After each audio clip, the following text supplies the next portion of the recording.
Amritpal Singh, who was another wannabe Bhindranwale, came from nowhere and suddenly pretty much came onto the center stage. Now, the action against him, of course, happened a little late in the day, despite the fact that telltale signs that this was a new monster in the making had emerged ever since he descended into India. Better late than never that action has finally been taken against. That the center and the state are cooperating with each other and they will avoid the mistakes which were committed by leaders in the past. The Pakistanis never really dumped that movement. They continue to give sanctuary. The United Kingdom and Canada are today the capital of the Khalistani movement. Both the UK and Canada have become safe havens for terrorists. They have become safe haven for anti-India thugs. They have actually provided sanctuary and they have provided license to these thugs to attack India and to attack the Indian diaspora in these countries.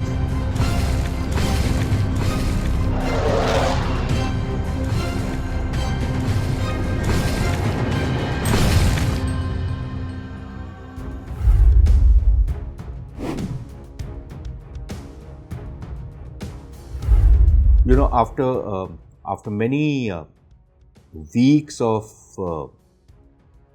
procrastination, I would say, the government, both at the center and the state, finally decided to crack down on this fellow, Amritpal Singh, who was another wannabe Bhindranwale and who came from nowhere and suddenly kind of pretty much came onto the center stage in Punjab and actually queered the pitch for many of the Khalistanis by raising Khalistani slogans and was fast becoming a monster.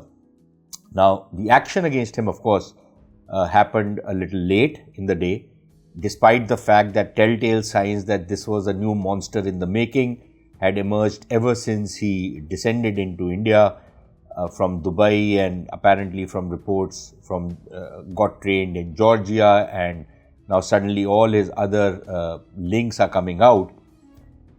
But I would say better late than never that action has finally been taken against him. Now the guy is absconding. He's been declared a fugitive. There are very serious charges which have been filed against him. He's running and you know, with the way he has run away, the entire movement, this Waris Punjab Day, which many people call Virus Punjab Day, others call the Waris Punjab Day. Now, these guys have become a laughing stock. Everybody is making fun of them. Everybody is lampooning them. So for the moment, at least it seems that these guys have lost the plot. These guys are out. But frankly speaking, the problem in Punjab far transcends and is much bigger than Amritpal Singh alone. The fact that Amritpal Singh seems to have been put out of action, I don't think it is enough. I think we have to understand that there are very serious domestic and international, I would say, dimensions to what is happening in Punjab right now. And if everybody, you know, just rests after having put Amritpal Singh on the run and everybody thinks that this problem has been sorted out, I think we will very soon have another thought coming our way. And this problem is only going to grow from here.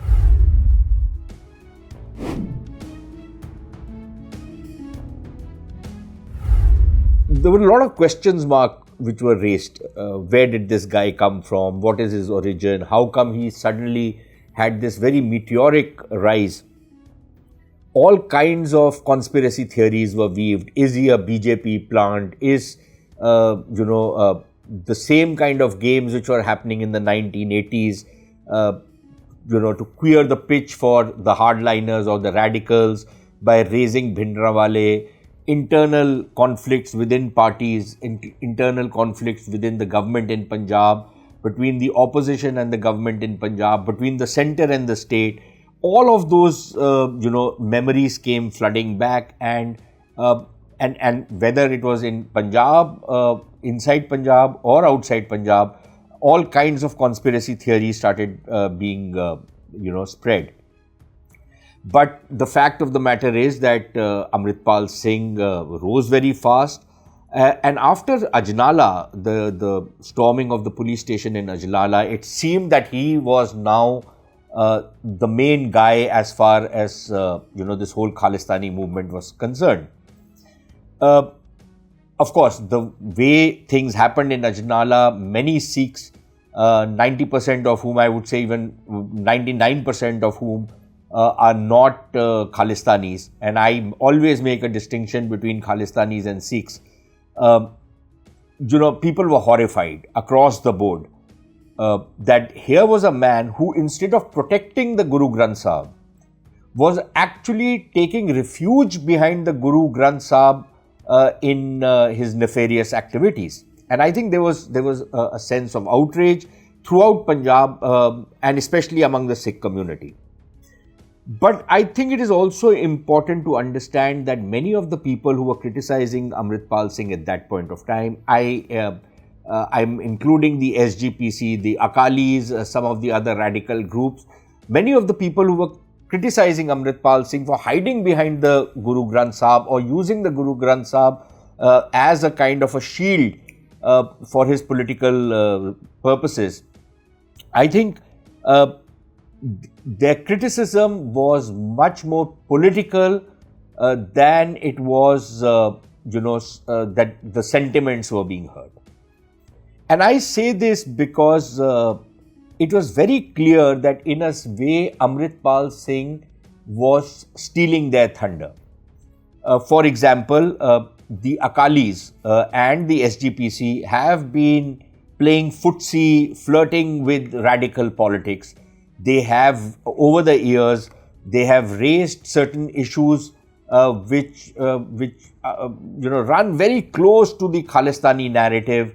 They have actually held a brief for terrorists. For example, the SGPC has held up this fellow, the suicide bomber who killed the Punjab Chief Minister Beant Singh, as a martyr, as an icon. They have been plastering Bhindranwale posters in Gurdwaras. They have created a memorial or they put a statue of Bhindranwale, including in the Golden Temple. And clearly, these guys were skirting very, very close to the Khalistan movement. In fact, in a sense, doing a soft espousal of the Khalistan movement. So there was these games which the Akali Dal and the SGPC were playing.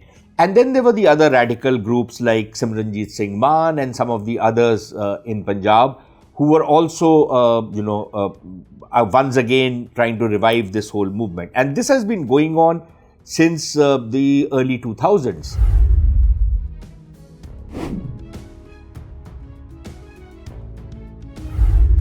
While we have managed to get rid of Amritpal Singh for the moment at least, there is a certain vacuum which has been created as far as the radical stream of politics, Sikh politics or the Panthik politics as I like to call it, is concerned. And this vacuum will be filled by somebody. My fear is that some of this vacuum or a lot of this vacuum is going to be filled by some of these radical groups or quasi-radical groups like the SGPC and the Akali Dal and others who have already been flirting with this issue of Khalistan in one form or another. Many of them have been speaking with folk tongues. There's been a lot of double speak which has been coming out of these guys. So I think this is something which we'll need to look out for, especially because if you want to occupy that space, that vacuum which has been created with the ouster or with Amritpal Singh fleeing, that vacuum will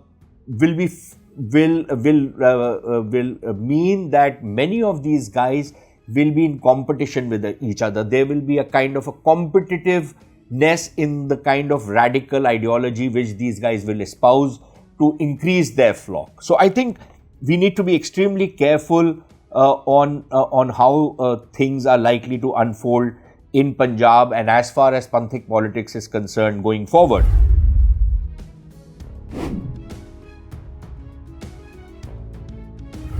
a lot of what we are witnessing in Punjab has not happened overnight. It's very easy to blame the Aam Aadmi Party government, and I certainly don't think that they are blameless. They have pussyfooted around this whole thing for many, many months. But they are not the only ones to blame. And it's true that the Aam Aadmi Party, there are all kinds of allegations against the Aam Aadmi Party for flirting with some of these elements in their rise to power in Punjab. But none of the other parties are blameless. I've already told you on how the Akalis have been very deeply involved in this whole thing, how they have allowed the SGPC, which basically the Akali Dal runs, how they have allowed the SGPC to recreate this narrative and resurrect this Khalistani narrative, albeit in a somewhat soft, understated manner. But almost 2 decades of that kind of propaganda has led us to this pass today. The BJP is not blameless simply because the BJP for 10 years was a partner of the Akali Dal while all these things were happening in Punjab, and the BJP never really protested against it, never put its foot down.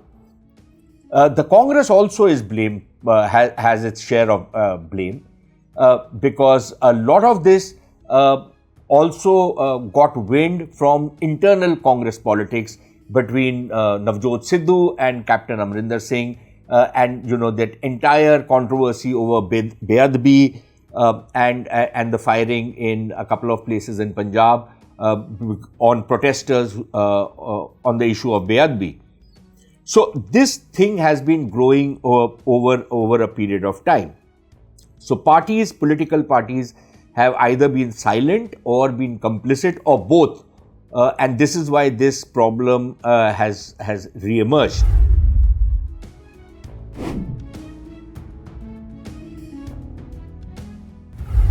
The good thing about the action against Amritpal Singh is that it seems that, and I don't know how long it will last, but for now it seems that the centre and the state are cooperating with each other. They are cooperating with each other without taking credit for what is happening. The crackdown could not have happened until and unless the government in the centre was backing the state government. And again, this is not a new revelation, but you can easily make it out from the reports which have been published in newspapers on how during this entire period there's been a very close coordination between the centre and the state. After all, the Punjab police or the Punjab government cannot commandeer an Indian Air Force aircraft to take some of these characters who have been arrested when the crackdown on Amritpal Singh and Waris Punjab, or Virus Punjab, they started. And these guys were taken to Dibrugarh in Assam. It is not possible until and unless the centre and the state were working together. So clearly both the governments are working together, which is a good thing. Which means that while they will continue to do their competitive politics, they will not play politics on an issue as sensitive and as pivotal to national security as this. And they will avoid the mistakes which were committed by leaders in the past, especially in the late 70s and the early 80s. And Punjab had to pay a very, very heavy price, not just in economical terms, but also in blood for what happened during that decade. So that's the good part.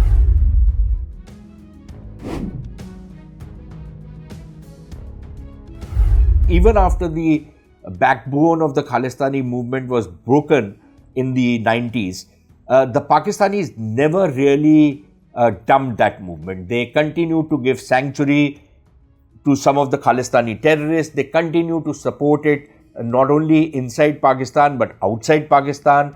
They never really gave up or eliminated some of the Khalistani terrorists who had taken refuge in Pakistan. They continue to make efforts to revive this movement both in Punjab as well as in other countries of the world. But for many years, there was very little traction that the Pakistanis were able to get. But they didn't give up. And then the mistakes which were made within India by soft pedaling on the revival of Khalistani movement, by, in a sense, eulogizing people like Bhindranwale and the other terrorists who were involved with him. That entire ecosystem gave the Pakistanis a look in once more. And they have exploited this opportunity. Now, there are some analysts who say, but look, Pakistan is a tottering state. Pakistan is bankrupt. Where do they have the money? They might not have the money.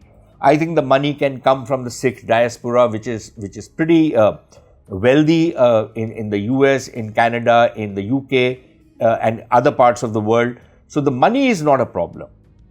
But what the Pakistanis do is they provide them the state support.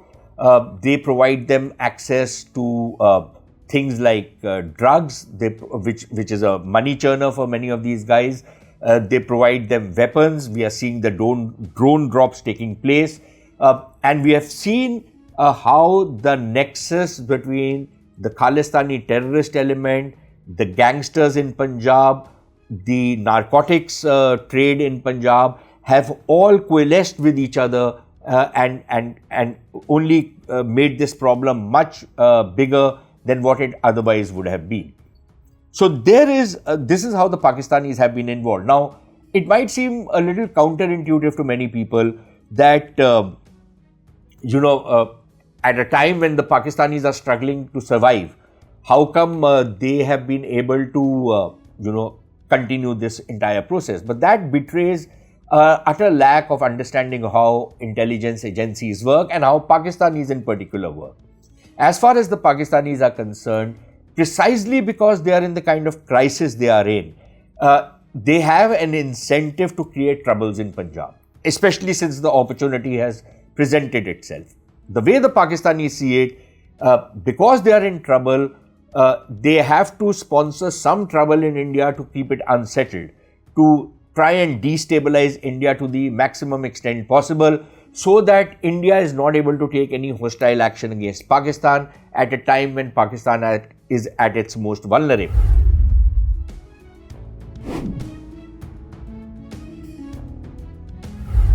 The United Kingdom and Canada are today the capital of the Khalistani movement. Both the UK and Canada have become safe havens for terrorists. They have become safe haven for anti-India thugs. They have actually provided sanctuary and they have provided license to these thugs to attack India and to attack the Indian diaspora in these countries. And that is something which we really need to take very seriously. Even in the 1980s, these same guys who act very preachy, who talk to us about human rights, who talk to about civil liberties and what have you, these are the same guys who never uttered a word when innocent people were pulled out of buses and shot in cold blood, when schools and colleges were attacked, when bombs were blown up in markets. These fellows kept quiet, and they kept quiet at that point of time because it suited them. They wanted to trouble India at that point of time, and what their imperative, their strategic imperative was to continue backing Pakistan simply because Pakistan was their conduit to the war which was taking place in Afghanistan against the Soviet occupation in Afghanistan and the so-called Jihad 1.0 which was being waged out there. And they didn't want that India could create some kind of troubles for Pakistan. So the best thing to do was to destabilize India. And that is what these guys did then. And I sometimes wonder if something similar might be at play, at least from the British and the Canadian end, where they are deliberately allowing these terrorists to operate with complete impunity in their countries. In Canada, for example, the police is completely ineffective, as it is in London, for example. So there are very, very serious concerns that India should have on the attitude and the approach of these two countries in particular, but not only these guys. We've seen attacks in the US, we've seen attacks in Australia, and we have seen activities of these guys in some European countries, including Germany. So I think it is about time that the government of India takes up this matter seriously, does not brush it under the carpet, because otherwise the price will only be paid by India and by Indians.